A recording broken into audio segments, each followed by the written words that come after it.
आप सभी का स्वागत है भाइयों।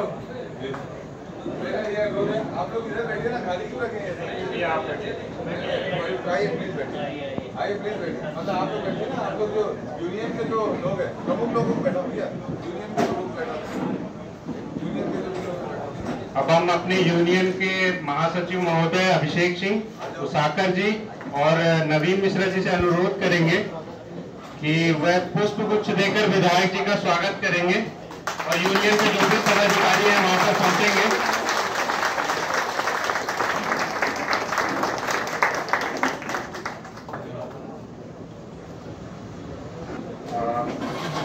इस कार्यक्रम में उपस्थित हमारे सभी अनाधिशासी कर्मचारी संघ के साथियों, बंधुओं और प्लांट के कर्मचारी जो भी श्रमजीवी साथी हैं, उन सबका इस कार्यक्रम में हम बहुत बहुत स्वागत करते हैं।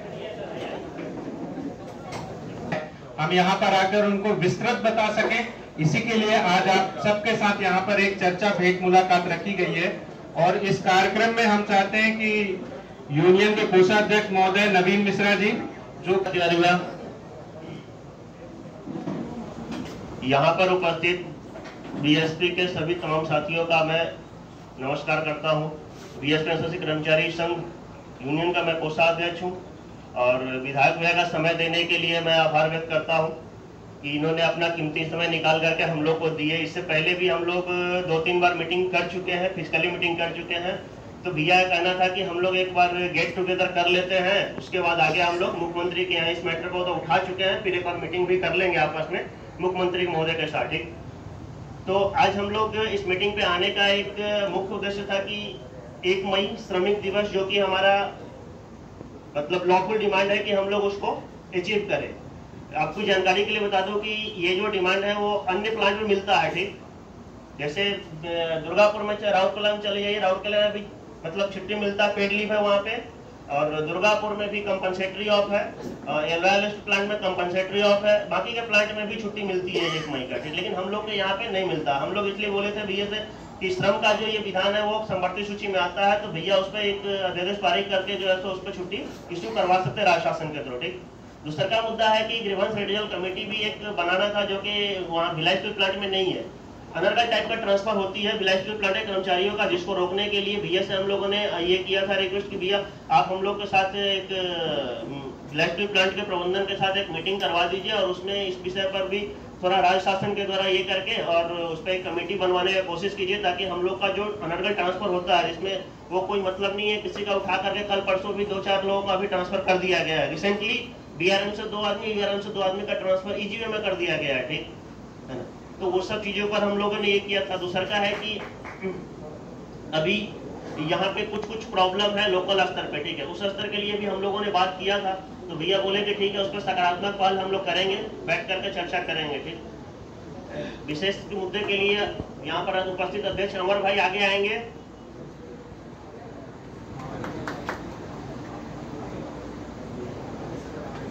और विशेष हम अमर भाई से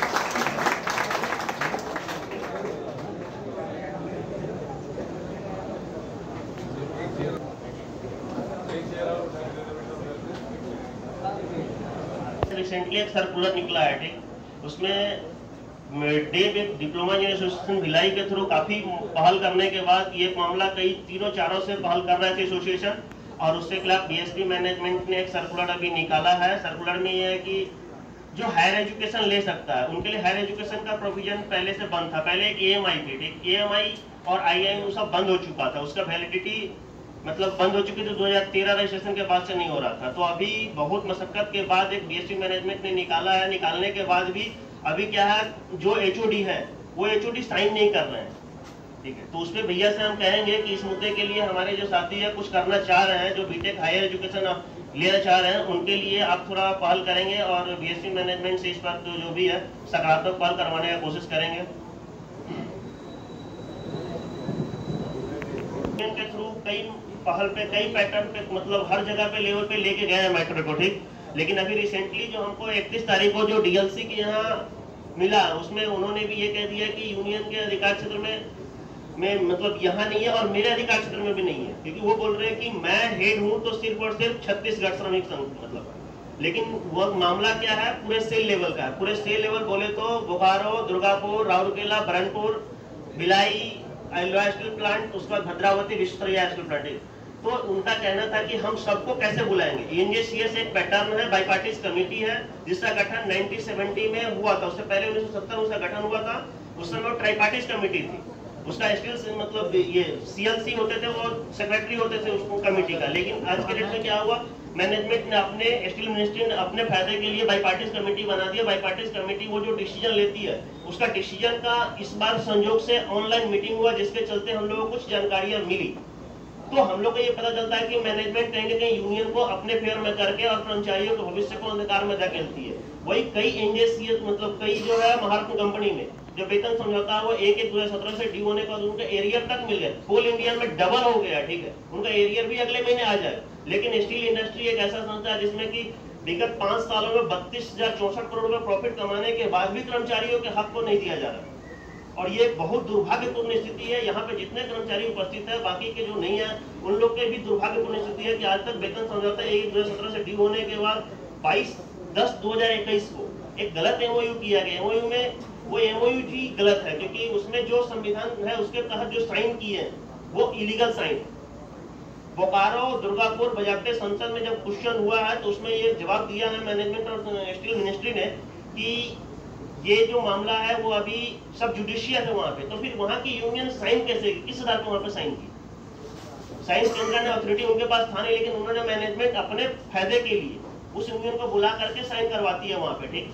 इवन दुर्गापुर में भी वही स्थिति है, आईएसटी में भी वही स्थिति है, बोकारो में भी वही स्थिति है और बाकी के 2-3 प्लांट में भी वही स्थिति चल रहा है। लेकिन फिर भी मैनेजमेंट क्या करती है, उनको बुला कर साइन करवाती है। भैया से हम यही चाहेंगे कि वो थोड़ा बहुत इस पर संज्ञान ले और ऊपर लेवल में जो भी है, आप दिल्ली लेवल में जाते आते रहते हैं, इस मुद्दे को प्रखर से उठाए ताकि हमारा जो वेज बोर्ड है वो हमारे कर्मचारियों का आसानी से मिल सके और जो भी लाभ है वो एक्चुअल लाभ मिल सके। बाकी के कंपनी में 15-35 EGB मिल गया, हमारे लिए 13 फुल एनजेसीएस मीटिंग हुआ, 5 सब कमेटी मीटिंग होने के बाद भी ये मुद्दे आज तक सॉल्व नहीं हुए। मैं विगत जानकारी के लिए बता दूं कि 19 जुलाई 2022 के मीटिंग के बाद आज तक मीटिंग हुआ ही नहीं है। आज तक सेल मैनेजमेंट ने मीटिंग किया ही नहीं है, जबकि सीनियर ट्रेड यूनियन लीडर भी उस मीटिंग के लिए बोल रहे हैं, लिख रहे हैं लेटर। 4/7/2023 को अभी रिसेंटली इंटेक के राष्ट्रीय अध्यक्ष जी संजीवा रेड्डी साहब ने भी लेटर लिखे थे, लेकिन उस पर भी मैनेजमेंट ने कोई संज्ञान नहीं लिया।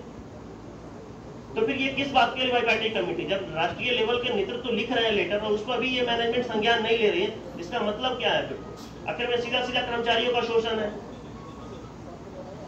तो भैया संघ ये चाहेंगे कि ये सब जो मुद्दे हैं, वेतन समझौता भी कर्मचारियों का अपना हक है, उस पर भी आप थोड़ा बहुत गाइड करेंगे और ऊपर लेवल में आप जाते आते रहते हैं तो उस पर मैनेजमेंट में और बाकी के जो भी स्तर है उस पर आप अपना ध्यान आकृष्ट करा करके इसको संपूर्ण कराने का कोशिश करेंगे। आगे के लिए निशांत मंत्री कुछ बोलेंगे।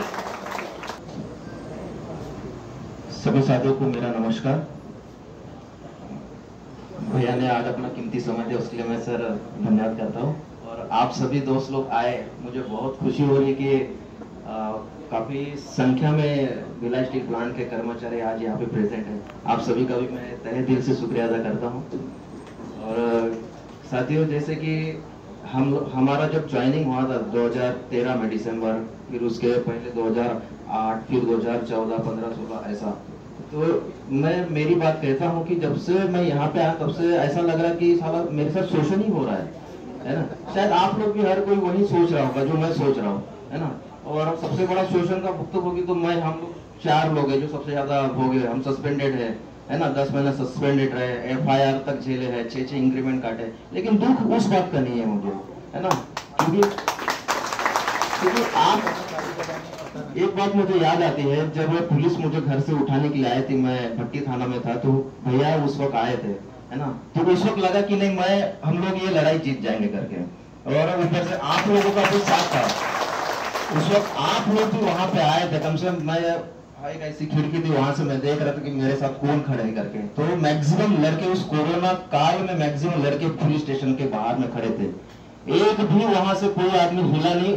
और ऊपर से टिफिन तक हमको वहां पे लाया था हमारे लिए खाना खाने। तो सोचिए, हम ये लड़ाई जो है पर्सनल लड़ाई नहीं है हमारी, ये सभी सेल कर्मचारियों का उनके वाजिब हक का जो उनको मिलना चाहिए, जो हम काम करते हैं, हम मेहनती लोग हैं, हम चाहते हैं हमें ना ज्यादा दो ना कम दो, हम जितना काम करते हैं हमें उतना ही दिया जाए, है ना, ये सब जानते हैं। और दूसरी बात, प्रबंधन अभी इतना हावी हो चुका है, इसका रीजन है साफ साफ सभी यूनियन, है ना। यूनियन एक यहाँ की पेड यूनियन बन गई मैनेजमेंट की, सभी जानते हैं इसको। उसी को मद्देनजर रखते हुए हम लोगों ने एक नया यूनियन यहाँ पे बनाया है, जिसका रिजल्ट आज मेरे को दिख रहा है ना। और हमारी एकता ही हमारी सबसे बड़ी मजबूती बनेगी।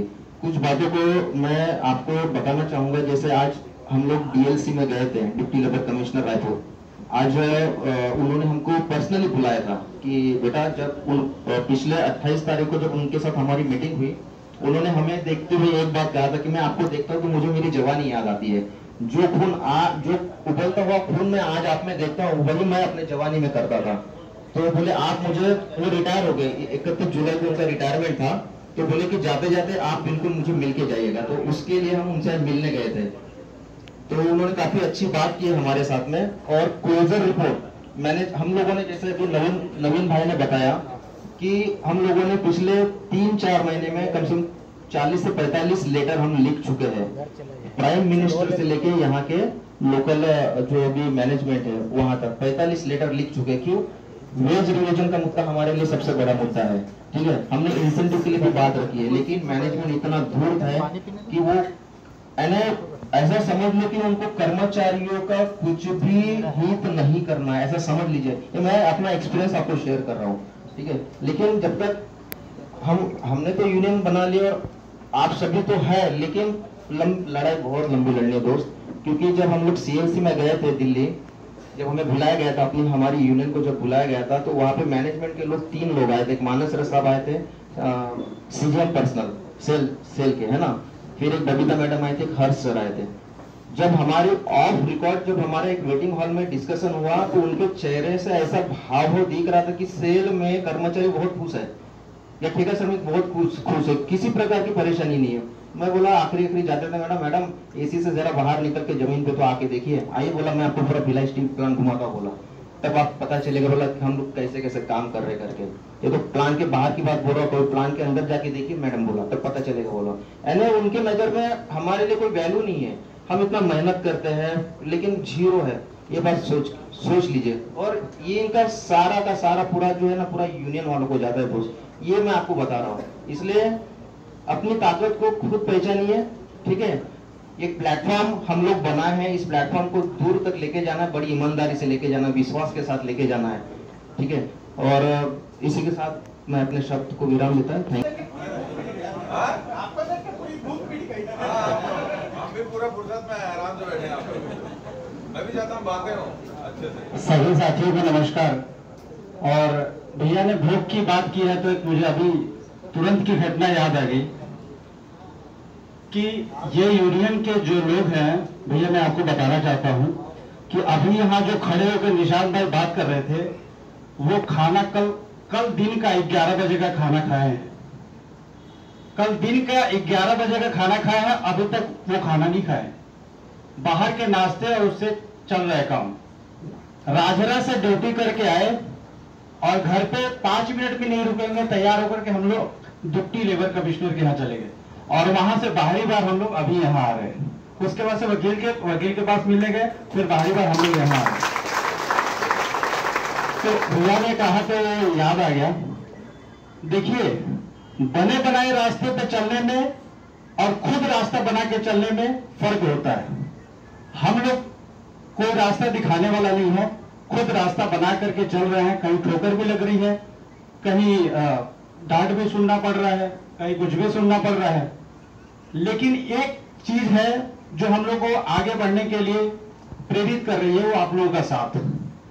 और मैं एक चीज पूरी गारंटी के साथ कह रहा हूं, यहाँ पे जितने लोग बैठे हैं, मैं टेक्निकलिटी पे नहीं जाऊंगा, वेज रिविजन ये वाले मुद्दे पे नहीं जाऊंगा, वो आप पर्सनली मिल करके सब पढ़े लिखे हैं, समझ सकते हैं, नेट से भी निकाल सकते हैं। 2 चीजों पे जाऊंगा कि ये जो यूनियन है बीएसपी अनादिशासी कर्मचारी संघ, इसके साथ क्यों है और आज हम यहाँ देवेंद्र भैया के साथ क्यों है, वो 2 चीजों पे मैं आपको बताऊंगा। क्योंकि जितने सारे दोस्त हैं, सबके मन में कुछ न कुछ होगा, ठीक है, तो वो चीजों में क्लियर करना चाहता हूं। एक उदाहरण मैंने आपके बता दिया कि इस भिलाई स्टील प्लांट में जितनी यूनियनें हैं, अगर कोई ईमानदार है तो सिर्फ अनादिशासी कर्मचारी संघ है, उसके अलावा कोई नहीं है। मैं लिख कर दे सकता हूं। ये लोग इतने ईमानदार है, 8 घंटे ड्यूटी करते हैं। 8 घंटे ड्यूटी करने के बाद सभी आपके लिए जाकर के लेबर कमिश्नर, वकील, कैट, CJIT सब जगह लड़ते हैं। अब कोई नहीं कह सकता कि इन्होंने आज तक किसी से कुछ किया है, लिया है। तो इसमें एकदम पूरे आप ईमानदारी के साथ आप लोगों के लड़ रहे हैं, तो आपका भी हमारा सबका एक कर्तव्य और धर्म बनता है कि हम लोग इनके साथ रहे। और आने वाले समय में सभी लोग, किसी का 10 साल, जितने पुराने नेता लोग हैं, किसी का 10 साल, किसी का 5 साल, किसी का 4 साल बचा है, उनका टोटल उद्देश्य है कैसे न कैसे अपने पैसे को इकट्ठा करना और यहां से रिटायर होकर के चले जाना। ठीक है, वो चीज बीएसपी अनादिशासी कर्मचारी संघ के नहीं है, क्योंकि आप देख रहे हैं अध्यक्ष महोदय जो हमारे बैठे हैं 22 साल उम्र है आपके साथ, आप पहले रिटायरमेंट हो जाएंगे, वो बाद में होंगे, तो ये आपके लिए सोचेंगे पूरी ईमानदारी के साथ। क्यों कि आपके उसमें प्रगति में ही इनका प्रगति है, तो ये आपके लिए सोचेंगे। दूसरी बात कि हम लोग आज देवेंद्र भैया के यहाँ इसलिए बैठे हैं क्योंकि आप लोगों को पता ही होगा, जैसे हमारे निशांत भाई ने बोला कि डे 1 से जब भी हम लोग देवेंद्र भैया के यहाँ आते हैं, किसी भी मुद्दे को लेकर के यहां से कभी भी हमको ना नहीं मिला है, डे 1 से लेकर के। और आज भी जो हमारे प्रतिनिधि मंडल जो है दिल्ली जाते हैं या कहीं भी जाते हैं, तो देवेंद्र भैया को बहुत सहयोग रहता है उसमें, आने से लेकर के जाने से लेकर मिलने सकते। तो इसलिए हम यहाँ बैठे हैं। बाकी आप सभी लोग खुद समझदार हैं, और इसी के साथ मैं अपनी उम्मीद को समाप्ति करना चाहता हूँ। धन्यवाद। आप लोग सभी इतनी बड़ी संख्या में जूनियर इंजीनियर पदनाम दिया जाता रहा है, मगर यह बहुत ही दुर्भाग्यपूर्ण है कि भिलाई इस्पात संयंत्र और सेल मैनेजमेंट डिप्लोमा इंजीनियर्स को technician, senior technician, master technician के रास्ते पर डाल दिया है, और जो भी आवाज उठती रही है उसको दबाने के लिए हर संभव प्रयास किया है। तो मैनेजमेंट जो हमेशा भैया जी लोकल स्तर पे जो भी अपने अधिकारी के लिए बात करता है तो तुरंत एक लिस्ट बनाता है और ट्रांसफर करके कहीं ना कहीं उसको भेज देता है और न्यूट्रलाइज कर देता है। विधायक भैया, ये जो सबसे बड़ी समस्या ये है कि जो भी अपने अधिकार की बात करता है उठा के सीधा ट्रांसफर कर देता है, और हर कोई ग्रोथ दिखता नहीं है हमको। ये जो टीम बैठी हुई है पूरे भारतवर्ष का क्रीम है, सेल का सबसे टफेस्ट एग्जाम जो हम फाइट करके आए यहाँ पे, और यहाँ हमें क्या दिखता है? डिप्रेशन, दमन, मैनेजमेंट का तानाशाही, और सबसे कोरोना काल से भी लेकर आज तक हम मैक्सिमम आउटपुट देने वाला टीम है ये। इस टीम के लिए जोरदार ताली बजाएं भाई। आज ये सेल और भिलाई इस्पात संयंत्र नई नई ऊंचाइयां छू रहा है प्रोडक्शन को लेके, ये यही टीम है जिनके हाथों के द्वारा संभव हो पा रहा है, मगर यह डिप्रेशन में जी रहा है। हमारे सुनील भाई ऐसे बहुत सारे लोग हैं जिनका ट्रांसफर हो गया, लेकिन आज तक आप भी थे, मैं भी था भट्टी थाना में, सबूत तौर पे भी सामने लड़का आके बोला कि इनकी कोई गलती नहीं है। उनके वीडियो का फुटेज आज भी मेरे पास है, हमने मतलब वो जज के पास भी हमने दिखाया कि सर ये है, अन्य इसलिए इनको टॉर्चर करने के लिए इनको ऊपर केस दर्ज कराया गया, FIR दर्ज कराया गया, लेकिन आज भी इनको प्रॉब्लम सॉल्व नहीं हुआ। आज भी ये अप डाउन कर रहे हैं, नंदिनी अप डाउन करने से, और भी मेरे साथी जो ट्रांसफर का झेल रहे हैं। तो मैं चाहूंगा कि लोकल स्तर पर एक प्रबंधन से एक मीटिंग ऑर्गेनाइज कराया जाए। इस यूनियन बनाने का भी हमारा उद्देश्य था कि 2025 तक मैक्सिमम सीनियर्स का रिटायरमेंट हो जाएगा, आने वाले समय में यही बचेंगे। अभी जो प्लांट जो प्राइवेटाइजेशन की ओर जा रहा है, आने वाले समय में हमारे अधिकारों के लिए हमको ही लड़ना है, इसलिए यूनियन बहुत जरूरी है। और यहाँ के जो यूनियन है कहीं ना कहीं युवा शक्ति को मिसगाइड किया है, और अपने स्वार्थ सिद्ध करने के लिए कहीं ना कहीं मैनिपुलेट करके और अपना राजनीति करके इस पावर को मिसगाइड किया है। तो अब हम मिसगाइड और मिसयूज नहीं होना चाहते। एक सूत्र कार्यक्रम हमारे यूनियन को मजबूत करेंगे और यूनियन के साथ जुड़कर अपने अधिकारों के लिए लड़ेंगे।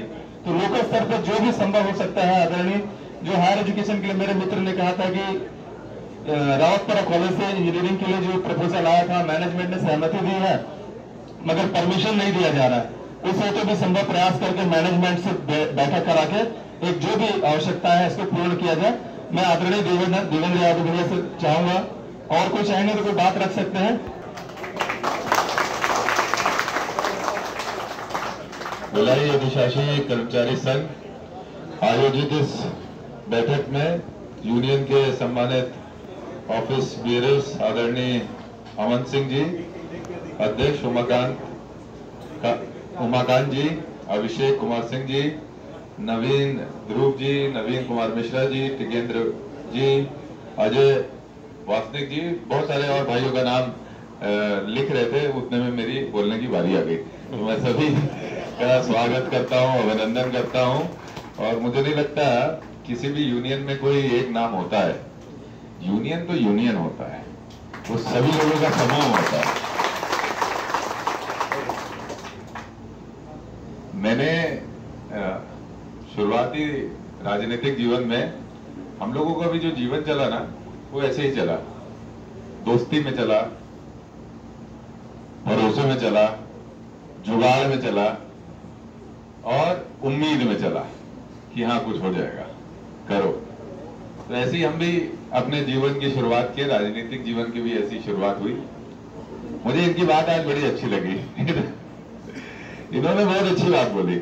मैं आपको बताता हूं, मेरे जीवन का और मेरे जीवन में मेरा पॉलिटिकल अगर उदय कहीं से हुआ ना, तो उसी भट्टी थाने से हुआ।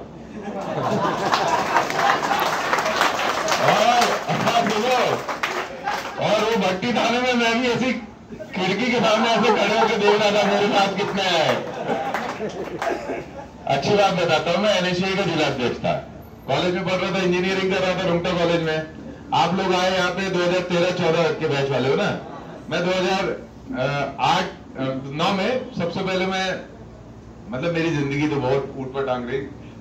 शॉर्ट में अगर बता दूं तो क्या हुआ, 2009 में मैंने इंजीनियरिंग, चलो बता ही देता हूँ, थोड़ा सा और बता देता हूँ, थोड़ा एक दूसरे को जानना चाहिए, तो जानना चाहिए ना। क्या हुआ, मैं तो यार भिलाई नायर समाज में पढ़ता था, 10वीं तक तो बहुत अच्छा पढ़ता था। इसके बाद तो कुछ बन ही नहीं पाई बात, ठीक है। ऐसे ही लग गए थे इधर उधर के चक्कर में। मैं बहुत शानदार तरीके से 42% पाकर 12वीं पास किया।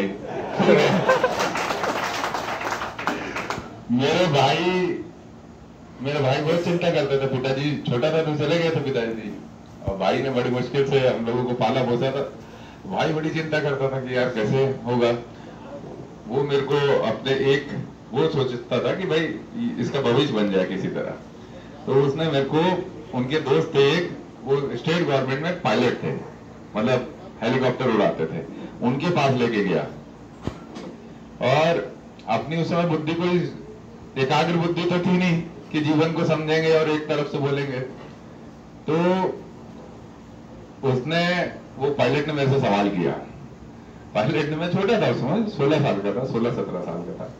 पायलट ने बोला कि भाई तुम्हारे घर में बहुत तकलीफ, समझ लो तुम्हारे घर में बहुत तकलीफ है, बहुत दिक्कत है, पानी भी नहीं है, पैसे भी नहीं है, तो तुम पहले क्या लेने जाओगे? मतलब पैसा। तो पानी तो लाएगा कि पैसा लाएगा? पहले तो पानी मिलाएगा घर के लोगों को। तो मतलब इस तरीके से समझ नहीं थी पायलट। लेकिन मेरे भाई के एक दोस्त ने बोला, जॉनी हमारा, मेरा घर का नाम जॉनी था, तो बोले जॉनी हमारा बड़ा होनहार है, शानदार 42% लाया है, ठीक है, अब इसको पायलट बनाना है। तो मेरा पायलटिंग में कोर्स करा ही दिया, एडमिशन इन लोग। लेकिन अब एमपी फ्लाइंग क्लब में एडमिशन भी हो गया, स्टूडेंट पायलट लाइसेंस भी बन गया, ठीक है, कम परसेंट में, तब भी हो जाता है। पायलटिंग में तो नहीं लगता परसेंट, बस लगता है पीसीएम लगता है और पैसा लगता है। तो मेरे भाई ने किसी तरह जुगाड़ करके 2.5 लाख रुपए देके एडमिशन करा दिया। अब 1 महीना रहा, मैं मन नहीं लगा मेरा वहां की, क्या कर रहा हूँ यहाँ पे, मैं छोड़ के आ गया। उसकी डांट मेरे को अभी तक पड़ती रही है। मतलब समझ लो, जब महापौर बना ना, उसके बाद उसकी डांट खत्म हुई। जो घर का पैसा डुबाया, घर का पैसा डुबाने का आनंद, मतलब या डांट, अभी बैठे हुए बहुत सारे लोगों ने इसमें अनुभव किया होगा। कोचिंग में एडमिशन ले लिए, नहीं गए तो क्या होता है फिर घर में। तो सोचो मेरे साथ भी ऐसे। फिर मैं बोला यार अब मैं कुछ और करूंगा, व्यापार करने चला गया उड़ीसा, वहां से भी फेल हो गया, नहीं बन पाई बात, कि नहीं हुआ कुछ। उसके बाद फिर मैं बोला कि नहीं यार, जिंदगी को तो बनाना पड़ेगा। मेरी पत्नी तब तक डॉक्टरी करने अब्रॉड चली गई थी। तो मैं बोला मेरे को भी जाना है। तो मैं बोला चलो पढ़ाई लिखाई करते हैं और अब्रॉड जाते हैं, ठीक है। तो मैंने फिर से वापस चालू किया, पीटी की तैयारी की, बहुत मेहनत की, और 2 महीने में मैंने बहुत ईमानदारी से, लगन से मेहनत करके घर वालों से बोले डिस्कशन किया कि अगर पास हो जाऊंगा तो भेज दोगे क्या, ठीक है। तो घर वालों ने भी बोला, भाई ने बोला हाँ भेज दूंगा। तो मैं बोला चलो बहुत बढ़िया। मैंने पढ़ा लिखा, पास हो गया, पीटी में अच्छे मार्क्स आए, और अपने भाई को जैसे ही मैं रिजल्ट दौड़ के ले जाके दिखाया कि भैया पास हो गया भेज दो, तो बोला कि घर वालों से पूछना पड़ेगा, माँ से पूछना पड़ेगा, चाचा से पूछना पड़ेगा, और ऐसा अपना खेल नहीं बन पाया, नहीं जा पाया पर। तो फिर मैं इंजीनियरिंग करने लगे कंप्यूटर साइंस ब्रांच से यहीं पे, और इंजीनियरिंग करते करते एनएसए का जिला अध्यक्ष बन गया। और ऐसे ही संघर्ष वाला जीवन हम लोग भी जी रहे थे और आज भी जीते हैं। उस जीवन में और आज के जीवन में, उस जीवन का जो मजा था ना वो ये था कि कुछ साथी थे जिनके साथ दिन रात लगे रहते थे। जिंदगी चलती थी चाय पे, समोसे पे, और बाकी तो बताने की जरूरत नहीं है ना। सभी इंजीनियरिंग बैकग्राउंड से, हम भी हॉस्टल में रात में जगह करते थे, ठीक है, तो बताने की जरूरत है नहीं। तो चाय समोसे से हमने भी अपने जीवन की शुरुआत की, और चाय समोसे में चलते चलते एक दिन एक जन का फोन आया मेरे को। मेरी तो आदत, फोन आया, भैया दिक्कत होगी। मतलब क्या? बोले कि वो हम लोग यहाँ पे बैठे थे सेक्टर 3 में, और पुलिस आके उठा के लेके आ गई हम लोगों को भट्टी थाने में। मतलब कोई बात नहीं, मैं आ रहा हूँ अभी। मैं गया थाने में, तो टीआई, मैंने बोला छोड़ो इसको। तब तक सब लोग पहचानते तो थे, आरक्षक लोग, उन लोगों से भी दोस्ती थी। मैं वहीं जाके अंदर जहाँ बैठा है तो उससे बात कर रहा था, और बोले छोड़ो इसको। उतने में आई टीआई मैडम, और उसने 2-3 डंडे मारे मेरे को। बोली तू ऐसे कैसे घुस गया यहाँ पे? मैं उससे भिड़ गया, लेकिन वो तो सुनने के लिए तैयार नहीं थी। उसने खूब 2-3-4 डंडे और मारे। मैं भी भिड़ा हुआ था, मैं भी नहीं पीछे हट रहा था, वो भी नहीं मान रही थी। और इसके बाद बोली अब इसके ऊपर FIR करूंगी, इसको भी जेल में डालो। डाल दिए जेल में मेरे को वहीं पे। मैं बोला हाँ जेल में डालो, मैं भी माफी मांगूंगा। तो इस लाइन पे हो गया, और इसके बाद उसने FIR कर दी, और मैं वहां जेल में बंद हो गया। पहली बार इस तरीके से जेल गया तो छुड़ाने, और बंद हो गया वही थाने में। और वो खिड़की से मैं भी देख रहा था, यार अब क्या होगा, बंद तो हो गया। तब तक तो ठीक था, कि जब तक ये सब हुआ। उसके बाद जैसी वो FIR करने लगे तो थोड़ा टेंशन तो होता ही है ना। अरे यार अब फिर घर में दिक्कत, फिर परेशानी, क्या जवाब दूंगा, ठीक है। और फिर एक दोस्त था मेरा, उसने देख लिया था, मेरे को बैठा लिए थे वहां से फोन ऑन वो कर रहा था। फिर मैं खिड़की से देख रहा था, धीरे धीरे धीरे धीरे धीरे करके पूरा थाना भर गया। और इतना वहां समर्थन रहा साथियों का कि आखिरकार वो दामिन उधर हंस रहा है पीछे, ये भी था उस समय थाने में मेरे साथ। मैं आखिरकार मेरे को रात में 3:30-4 बजे ये सहमति बनी कि भाई इसको छोड़ देंगे, और FIR भी इसको नल एंड वाइट तो नहीं कर सकते क्योंकि FIR हो चुकी है। बहुत लोग आ गए थे, मतलब सब लोग आ गए। इसके बाद फिर अभी हमारे जो आदरणीय CM साहब है, उस समय वो विधायक नहीं थे, पूर्व विधायक थे, वो भी आ गए थे। वो भी रात में 1:30 बजे पहुंचे थे, और वो भी धरने पे बैठे थे वहां पे। फाइनली उनके आने के बाद फिर अपन छूटे, और उसके बाद से यहाँ तक का सफर लगातार चलता रहा। तो मैं शुभकामनाएं दूंगा आपको कि आपका भविष्य है, यूनियन का उज्जवल भविष्य दिखता है। देखो मैं एक बात बता रहा हूँ आप लोगों को, आप लोगों का मूवमेंट चल रहा था, हम लोग भी शहर में ऐसे जिंदा लोग हैं, बात करने वाले लोग हैं। ऐसा नहीं है कि मतलब कोई दिखा तो बात नहीं कर रहा है। हमको पता चलता था कि हाँ यार एक यंग ग्रुप आया, नया ग्रुप आया, जो बहुत मूवमेंट चला रहा है, बहुत मेहनत कर रहा है।